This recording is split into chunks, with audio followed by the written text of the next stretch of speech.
think maybe the last one that we should look at is this one, My Book, which I thought was pretty fun. Oh, okay.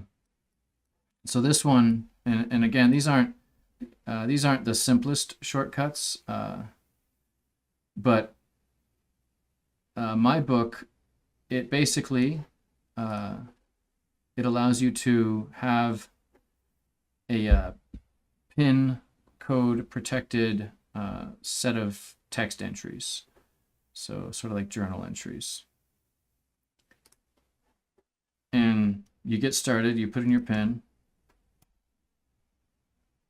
and then it's just got this nice vCard menu here. You can make a new entry, title,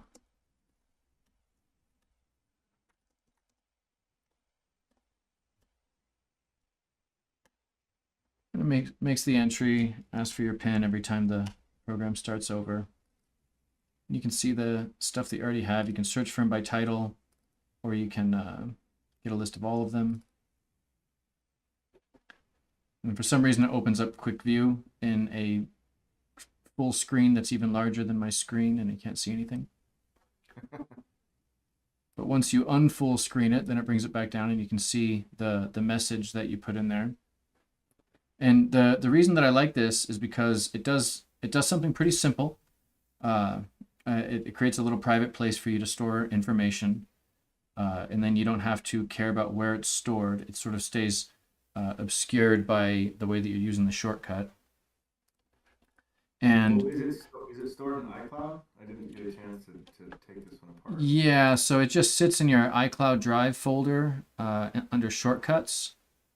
And is it stored in plain text, or does it have? It is stored in plain text, and it's interesting because the pin code, which is numeric, it's stored as checksum. Yeah, so it'd be nice if the rest of them were too. But the entries are stored as plain text. Or stored in base64 or something. Yeah, so like I made a modified version of this one, and all it does, there's only two places in the shortcut that need to change in order to store it as base64. Right. So you come in,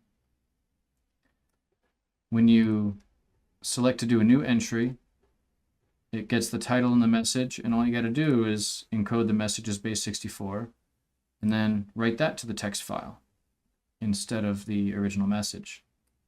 How long is the base64 for just a simple text? It's tiny. It's not much longer than the text itself. Yeah. And then when you want to view the entry, then it comes in here. I also simplified this part of the shortcut ever so slightly, but if you search by title, then you can narrow down which entry you're looking for, or you can just select them all from the list. Now this takes whatever that selection is as a file, which means the contents of the file, decodes it, and shows that to you in Quick Look. And so it works the same way, except, so here I'll get rid of the old entry.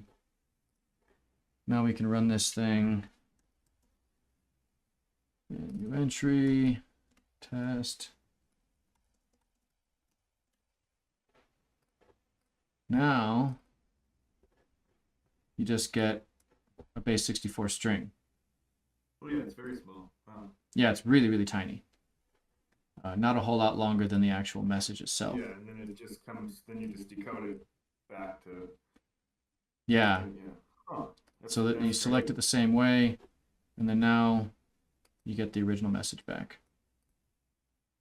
Even though somebody, if they really wanted to, again, you can just take that and decode it as well. Right, because like base64, like it's not encryption. You know, it's just coding it. But I like this shortcut too because it's a simple use of choose from list, and then it's a bunch of easy navigation through the shortcut using if statements and nested if statements. It shows how he came through and constructed his vCard menu. A little bit more of a manual process. Like personally, I think if I was going to go to this level, I would have just made a list of dictionaries, and then I would have constructed my vCard menu by repeating over that list of dictionaries. Yeah. Or use your menu generator. Yeah, or just use the menu generator. That would work well too. But yeah, it's not a terribly complicated shortcut. Conceptually, it does something really simple. And with these few changes here to base 64, you can get a little bit more security out of it. Because this way, if somebody found this, I mean, the fact that it's in the shortcuts folder is sort of a dead giveaway. But if you chose a different location, then somebody would find this and they wouldn't know what to do with it, unless they were really tech savvy, Like, I'm pretty sure that I could take this thing, I could copy this, and now I could bring up Google Gemini, and I could say, what is this? String. And now Google Gemini is going to say, look, it's a base 64 encoded string. Decoding it reveals the message. This is the message. Wow, good job, Gemini.